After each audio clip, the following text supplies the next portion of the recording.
अस्सलाम वालेकुम पाकिस्तान। उम्मीद करती हूँ आप सब खैरियत से होंगे। क्या पाकिस्तान में सोशल मीडिया पर पाबंदी लगने वाली है? Question mark. लेकिन मैं तो ये सोच रही थी कि लगी हुई है पाबंदी, अनअनाउंस किस्म की। खैर, ये जो बहराम खान तंगी सेनेटर हैं, जिनके बारे में ये कहा जा रहा है कि पीपल्स पार्टी से उनका ताल्लुक है, असल में इनका ताल्लुक किस जमात से है और इनकी स्ट्रिंग्स कौन हिला रहा है और इनका मिशन क्या है, वो मैं आज आपको इस वीडियो में बताने जा रही हूँ। शायद आपको नहीं पता कि इन्होंने माजी में क्या कारनामे किए हुए हैं और ये उन्हीं कारनामों में से एक का तसलसल है। दूसरा, जो सबसे अहम नुकता, पाकिस्तान तहरीक इंसाफ की जानिब से एहतजाज किया गया, मुख्तलिफ शहरों में पावर शो स्ट्रीट पे आए और लोगों ने एहतजाज किया जो रिगिंग के ख़िलाफ़ है और अब एक नॉर्मल प्रैक्टिस बनती जा रही है पाकिस्तान तहरीक इंसाफ की जानिब से। ऐसे में गिरफ्तारियां क्यों अमल में लाई गई, किसके हुक्म से अमल में लाई गई और किसके लिए ये एक अलार्मिंग सिचुएशन बनकर रह गई है जिस तरह से पाकिस्तान तहरीक इंसाफ का वर्कर स्ट्रीट्स पे आ रहा है, इसके ऊपर बात करूँगी। और ख़ास तौर पर खैबर पख्तूनख्वा में क्या गवर्नर राज लगने वाला है, ये भी इस वीडियो का हिस्सा होगा। जिन लोगों ने अब तक चैनल सब्सक्राइब नहीं किया, चैनल सब्सक्राइब कर लें। अपना फीडबैक आप कमेंट्स में दे सकते हैं। तो जनाब, सूरत हाल इस वक्त ये है कि सेनेटर बहराम खान तंगी जो हैं, वो एक रेजोल्यूशन लाते हैं जिसमें वो कहते हैं कि जितने भी सोशल मीडिया अकाउंट्स हैं, फेसबुक, टिकटॉक, ट्विटर, इंस्टाग्राम, इन सब पे पाबंदी लगनी चाहिए क्योंकि ये हमारी रिवायात के मुनाफी है, क्योंकि ये इस्लाम के अगेंस्ट है और हमारी जो तहज़ीब है वो इससे ख़राब हो रही है और साथ ही साथ इसको थ्रेट करार दे दिया उन्होंने मुल्क की सलामती के लिए। ये सब बातें उनकी इस रेजोल्यूशन का हिस्सा है। लेकिन ये बहराम खान तंगी हैं कौन, ये जानना बड़ा ज़रूरी है। अच्छा, ये पीपल्स पार्टी को इसमें आके अपना मौक़िफ़ देना चाहिए क्योंकि इनका ताल्लुक पीपल्स पार्टी से टेक्निकली है भी और नहीं भी, क्योंकि पीपल्स पार्टी ने इनको, आपको याद होगा कि सेनेट में एक करारदाद लाई गई थी इलेक्शंस डिले कराने की। उसमें इन्होंने ये खामोश रहे थे, जो कि एक आज़ाद उम्मीदवार की जानिब से आई थी और इन्होंने ना उसकी फेवर में ना उसके अगेंस्ट इन्होंने अपना वोट कास्ट नहीं किया था, जिसके ऊपर पीपल्स पार्टी ने इनको एक शो कॉज दिया था जिसके ऊपर इन्होंने कोई जवाब नहीं दिया और उसके बाद पीपल्स पार्टी ने इनकी पीपल्स पार्टी की जो मेंबरशिप है वो कैंसिल कर दी थी। ताल्लुक इनका खैबर पख्तूनख्वा से है। उसके बाद इन्होंने क्या किया, ये एएनपी में शामिल हो गए और इन्होंने वो बड़ा ऐलान भी कर दिया। अब टेक्निकली पीपल्स पार्टी के वजह से ये सेनेट में तो हैं, पीपल्स पार्टी के टिकट पे सेनेट में तो हैं, लेकिन पीपल्स पार्टी इनसे राहें जुदा कर चुकी है। लेकिन अब चूंकि हर कोई पीपल्स पार्टी पे तनकीद कर रहा है, तो ऐसे में एएनपी, जो कि अभी चंद दिन पहले तक वो ये स्टेटमेंट्स दे रही है कि जी अब इस्टेब्लिशमेंट से कोई दोस्ती नहीं होगी, कोई इत्तेहाद नहीं होगा, अब हम भी खुल के खेलेंगे, जो वो जल्द से जिस तरह के कर रहे हैं उसमें जिस तरह की नारे लग रहे हैं, एक तरफ हम वो देख रहे हैं और एक तरफ ये जो उन्होंने अपने इस सेनेटर को लिया है अपनी जमात में, वो इस तरह की बातें कर रहा है। अच्छा, दोनों जमातों को इस वक्त अपना मौक़िफ़ देना चाहिए कि भाई ये किस जमात में बहराम खान तंगी, लेकिन जो इनकी असल जमात है वो भी मुझे लग रहा है कि मैं आपको बता ही दूँ। आगे आप ख़ुद समझदार हैं कि मैं आपको चंद नुक्ते बताती हूँ, आपको आगे समझ लग जाएगी बहराम खान तंगी का ताल्लुक किस जमात से। अच्छा, ये वही बहराम खान तंगी हैं जिन्होंने इमरान खान को कहा कि वो सियासतदान नहीं है, वो दहशतगर्द तंजीम का सरबराह है। ये वही बहराम खान तंगी हैं जो कि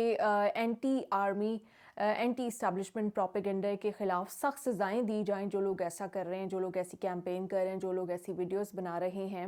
उन लोगों को सख्त सज़ाएँ दी जाएँ। ये करारदाद लेकर आए असम्बली में। अब आप इससे इनके बैकग्राउंड का भी अंदाज़ा लगा सकते हैं। और ये वही बहराम खान तंगी हैं जो कि जब इलेक्शंस डिले करने की बात होती है और पूरा मुल्क नहीं चाह रहा होता कि इवन ये जो पीडीएम की जमातें ये भी नहीं चाह रही होती कि इलेक्शन डिले हो, लेकिन बहराम खान तंगी जो है उनकी अपनी जमात पीपल्स पार्टी भी नहीं चाहती कि इलेक्शन उस वक्त तक, क्योंकि वो पीपल्स पार्टी में थे, इलेक्शन डिले हो, लेकिन ये चाह रहे थे। कौन है वो जो चाह रहा था कि इलेक्शन डिले हो जाए, किसी ना किसी तरह से सैबोटाज हो जाए? तो ये इनके जो हिस्टोरिकल बयानात हैं, उनसे आप अंदाज़ा लगा लें कि ये जो स्ट्रिंग्स हैं वो कहाँ से हिलाए जा रहे हैं। ऑल्दो कि ये सक्सेसफुल नहीं होगी रेजोल्यूशन, और लेकिन फिर भी ऐसी बात करना اس ماحول میں جس میں پہلے ٹویٹر کے اوپر بار بار پابندی لگ رہی، اس ماحول میں جب آپ کا جو نوجوان ہے جس کے پاس کوئی جابز نہیں ہے، اس نے اب اسی کو اپنا جو ہے نا ارننگ کا سورس بنایا ہوا ہے، وہ ٹویٹر سے، وہ ٹک ٹاک سے، وہ یوٹیوب سے ہی اس وقت ارننگ کر رہا ہے اور اپنی محنت سے کر رہا ہے، اپنے گھر بیٹھ کے کر رہا ہے، وہ آپ کے سامنے ہاتھ نہیں پھیلا رہا، وہ آپ سے اسٹیٹ بینیفٹس نہیں مانگ رہا، وہ آپ سے کلیم نہیں کر رہا کہ بھائی فلانی جگہ کا بجٹ کم کر کے ہماری نوکریاں انکریز کی جائیں، ہماری سیلریز انکریز کی جائیں۔ جو 300% مہنگائی ہو چکی ہے پچھلے 2 سال میں، ان کی تو سیلریز میں بھی کوئی ایسا انکریز نہیں ہوا جس لحاظ سے انفلیشن ہوئی ہے، تو وہ اپنے اون پہ ایک ساتھ 2 3 کام کر رہا ہے، سوشل میڈیا سے ارننگ کرنے کی کوشش کر رہا ہے، پوری دنیا میں سوشل میڈیا کے ذریعے سے پاکستان کا کلچر پروموٹ کر رہا ہے، پاکستان کا پیغام پہنچا رہا ہے، لیکن آپ کو چونکہ صرف یہ پتہ ہے کہ وہ سچائی اور حقیقت بھی پہنچا رہا ہے، وہ اسٹیبلشمنٹ کا کردار بھی پہنچا رہا ہے، اس کے بدولت پاکستان کے عوام کیا سوچتے ہیں، کیا بیلیو کرتے ہیں، وہ بھی پہنچا رہا ہے، اس وجہ سے آپ کے لیے تھریٹننگ اور الارمنگ سچویشن ہو گئی ہے اور اب آپ کے لیے قابل قبول ہی نہیں، آپ چاہتے کسی طرح سے یہ جو سوشل میڈیا پاکستان میں یہ بند کر دیا جائے۔ تو یہ صورتحال اور اس کے اوپر پیپلز پارٹی اور ANP کا جو سٹیٹمنٹ ہے وہ سامنے آنی چاہیے۔ سیکنڈلی ایک اور بڑی اہم خبر گورنر راج کے حوالے سے، اس سے پہلے کہ میں پاکستان تحریک انصاف کے پروٹیسٹ کے حوالے سے بات کروں، علی امین گنڈا پور کی جو سٹیٹمنٹ سامنے آئی، جو سپیچ سامنے آئی، اس کے بعد اب یہ جو PDM کی جماعتیں ہیں اور PDM کی جماعتوں کے پیچھے جو ہیں وہ انہوں نے ٹھان لیا ہے کہ جس دن بھی علی امین گنڈا پور کو کنٹرول کرنا ہوگا تو کیسے کیا جائے گا، گورنر راج لگایا جائے گا اور کس طرح سے سارا جو خیبر پختونخوا ہے جس میں ایک بھاری مینڈیٹ ہے PTI کے پاس، اس کو کس طرح سے کنٹرول کیا جا سکتا ہے، یہ بالکل اس کے اوپر سوچا جا رہا ہے۔ اور جو کچھ ماضی میں ہو چکا ہے، جس طرح کے مظالم ہو چکے ہیں، جس طرح سے سوشل میڈیا پر پابندیوں کے حوالے سے بات ہو رہی ہے، جس طرح سے ٹویٹر کو کنٹرول کیا جا رہا ہے، تو یہ امکان بھی فلی رد نہیں کیا جا سکتا۔ اگر PTI اسی طرح کھل کے ریگنگ کے خلاف بولتی رہی، عمران خان صاحب بولتے رہے، اسٹیٹمنٹس دیتے رہے، تو پھر وہ وقت دور بھی نہیں ہے کہ جب یہ صورتحال بھی بن جائے گی۔ پھر پاکستان تحریک انصاف کے احتجاج کی جانب آتی ہوں، وہی اب تو جمہوری گورنمنٹس بن گئی ہیں، اب نگران سیٹ اپ نہیں ہے، اب آپ محسن نقوی صاحب کو تو بلیم نہیں کر سکتے، اب تو مریم نواز ہیں، وزیر اعلیٰ پنجاب ایک خاتون ہیں، پھر بھی ہم نے دیکھا کہ کس طرح سے مظاہرین کے اوپر پولیس کی جانب سے لاٹھی چارج کیا جاتا رہا۔ مریم نواز جب اپوزیشن لیڈر کے پاس گئیں PTI سے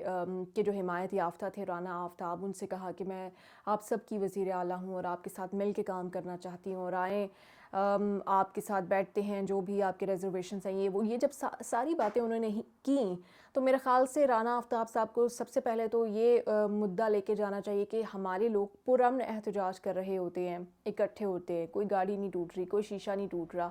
اب تو کوئی ٹائر بھی نہیں جلاتا، اب تو کوئی جناح ہاؤس کی طرف منہ بھی نہیں کرتا، رخ بھی نہیں کرتا، اب تو وہ امیجنیشن میں بھی کبھی جناح ہاؤس نہیں لے کے آ رہے۔ میں جناح ہاؤس ہی کہوں گی کیونکہ اب وہ اسی نام سے جانا جاتا ہے، فائنلی ہمیں اس کے صحیح نام پتہ چل گیا ہے۔ تو ان کو چاہیے کہ یہ جا کے وہ مریم نواز سے بات کریں کہ آپ کی پولیس ان پرامن مظاہرین کے اوپر ڈنڈے اب تک کیوں برسا رہی ہے۔ تو رانا آفتاب کو اگر جو آفر ملی ہے تو ان کو فوراً سے پہنچ جانا چاہیے مریم نواز کے پاس کہ یہ ہمارے لوگوں کے اوپر یہ لاٹھی چارج کیوں کیا جا رہا ہے اور کس کی اجازت سے کیا جا رہا ہے، کیا آپ کی اجازت سے کیا جا رہا ہے یا اس کے پس پردہ جو ہاتھ ہیں جو اس کے لیے ذمہ دار ہیں وہ کوئی اور ہیں۔ تو آئی تھنک اس پہ مریم نواز کو بھی اپنی وضاحت دینی چاہیے اور PTI کی اب ایک جو بھاری مینڈیٹ ان کے پاس پنجاب اسمبلی میں موجود ہے وہ ان کو اسٹرانگ کرتا ہے، ان کو اسٹرینتھن کر رہا ہے۔ اگر اس کے باوجود بھی ان کے لوگوں پر لاٹھی چارج ہوتا جائے تو پھر ہم جتنا مریم نواز کو بلیم کر رہے ہیں اتنا ہی آپ اپنے لیڈرز کو بلیم کیجیے گا جو کہ اسمبلی میں موجود ہیں، جن کو آپ نے اسمبلی میں پہنچا دیا اپنا مقدمہ لڑنے کے لیے اور وہ ابھی تک آپ کا مقدمہ صحیح سے لڑنے کے لیے تیار نہیں ہے۔ پاکستان زندہ باد۔